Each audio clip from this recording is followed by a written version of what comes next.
Hi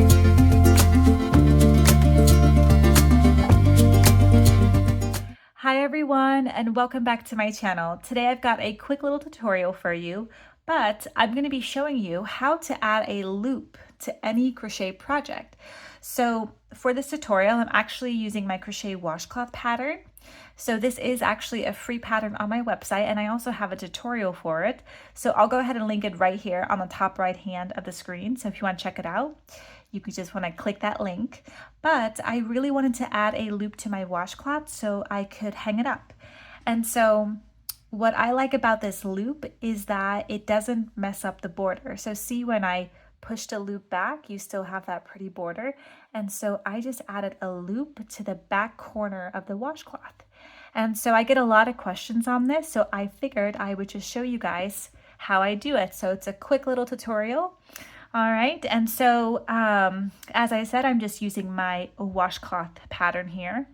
So for the yarn that I'm using, I am using We Crochet's Dishy yarn, and this is in the color Inlet. And I'm also using a 4.0 millimeter hook, which is the letter G. All right, so let's go ahead and get into our tutorial. Okay, so the first step in making a loop for any project is to find the corner of your work. So I'm actually using my washcloth pattern with the crab stitch border. Okay, so this would be my corner that I would want to add my loop to. And so once you've found your corner, you want to go ahead and take your crochet hook, and you're going to insert your hook into the nearest loop near your border. Okay, so mine is right here. So I'm just going to go ahead and work my hook in. So it's like that, and you want to go ahead and grab your yarn, and you're going to just drape it over your hook. So I'm just using the same color as my border. Okay, and then you're going to carefully pull your yarn through, just like that, and you're going to make a chain. So wrap your yarn over your hook and make a chain.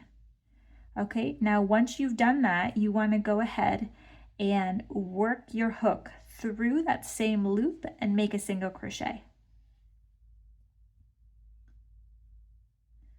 Just like that, and then you're just going to pull your tail end. Okay, so it should look something like this. All right, and once you've done that, you're going to go ahead chain 8 for the loop. You can always chain more, but I find that chaining 8 gives a nice little small loop. Okay, so go ahead and chain 8. So yarn over hook and make a chain. So 1, 2, 3, 4, 5, 6, 7, and 8. Okay, so once you have 8 chains, you want to go ahead and slowly turn your work.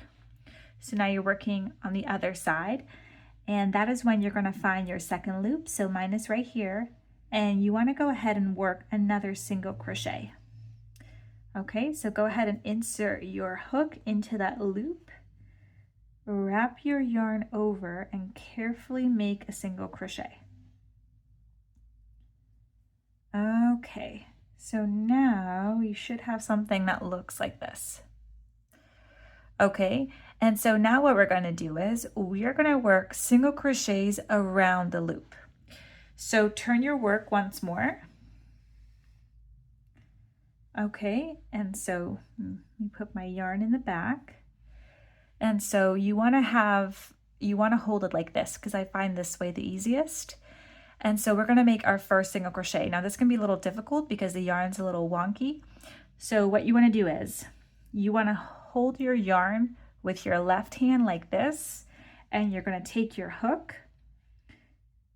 and wrap it around like this so you can grab that strand.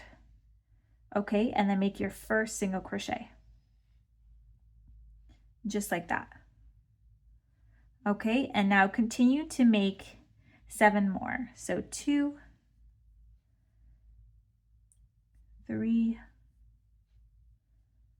4, 5, 6, 7, and 8. Now, if you find that you have a little bit of space to make some more single crochets, you can make 2 more, 3 more, whatever you prefer. I usually like to stick to 10. So if I have made 8 and there's still a bit of room, I'll make 10 of them. Okay, I just did that. Double check. 1, 2, 3, 4, 5, 6, 7, 8, 9, 10. Okay, yep, so I've made 10. And so once you've made 10, you want to go ahead and pull that tail in one more time where you added the yarn, and you are just going to slip stitch it. So you want to slip stitch it. You could either do 1 strand on the hook or 2. So I'm going to go for 1 here and just go ahead and make a slip stitch. There you go. All right, and so now we need to cut our yarn. And make sure you give yourself a nice long tail end because we're going to work it through so the loop is more secure. So go ahead and cut your yarn. Then take your hook, yarn over and pull through just to finish it off, and then pull through one more time. Okay, so you should have something that looks like that. It's going to look a little wonky at first. Okay, all right, so now you just want to grab a darning needle and you're going to flip your work so you see the back side of it, and we are first going to work the tail end of where we added our yarn. So go ahead and pull it tight one more time. Go ahead and grab your darning needle and insert that tail end in there, and we're going to secure this first. So what I like to do is I like to go ahead and work it through another strand or another loop of yarn and work it through the first part.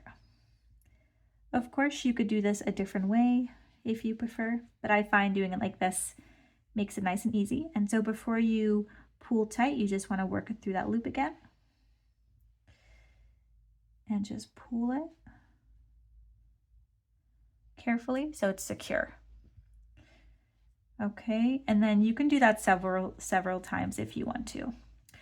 All right, and now I'm going to take my other strand. I'm going to work it through my darning needle again.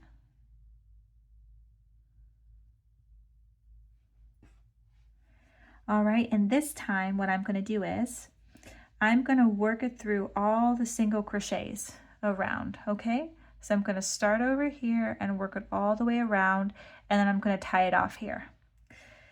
So go ahead and work it through the loops. This might take a second, but I do find that it makes it more secure. So like that.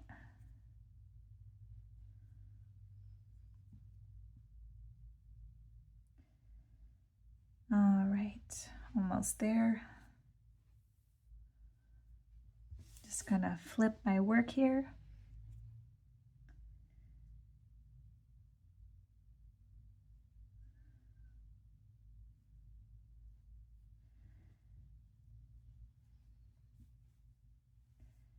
All right, and I've got to do one more time. And as you do this, you can see that your loop gets a little bit more tinier as well.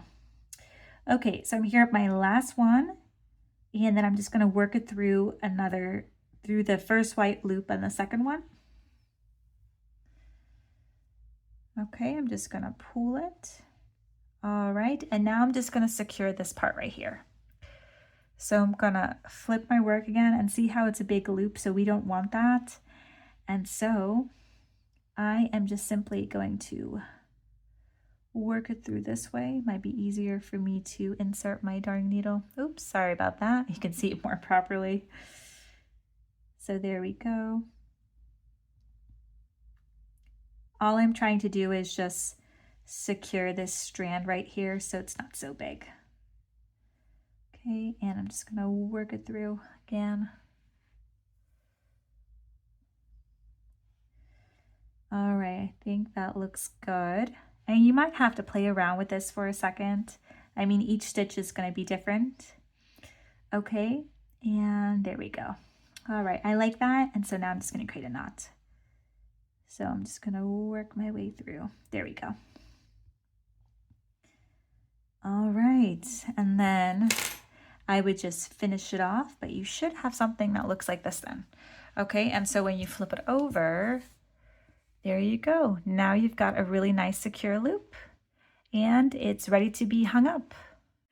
All right, everyone, I really hope you enjoyed this quick little tutorial on how to add loops to any crochet project.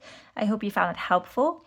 If you did enjoy it, make sure to give this video a thumbs up. Make sure to subscribe if you haven't already, and I will see you guys in my next video. Bye.